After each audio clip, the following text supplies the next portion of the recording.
दिल्ली पहुंचे योगी आदित्यनाथ। हलफबरदारी तकरीब से पहले दिल्ली दौरे पर हैं योगी आदित्यनाथ। आपको बता दें कि काबीना को लेकर आलाकमान से चर्चा करेंगे। योगी आदित्यनाथ वजीर दाखिला अमित शाह से भी मुलाकात करेंगे। 25 मार्च को सीएम ओहदे का हलफ लेंगे और उससे पहले तैयारियां जोर शोर से इस वक्त जारी है।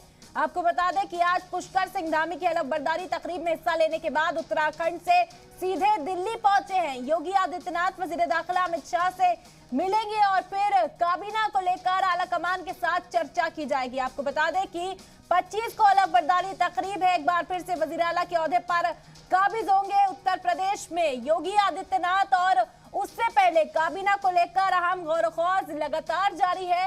दिल्ली पहुंचे हैं और इसके अलावा लेजिस्लेटिव पार्टी की मीटिंग भी कल होनी है लखनऊ के अंदर। तमाम चीजों को लेकर, तमाम तैयारियों को लेकर चर्चा इस वक्त तेज है।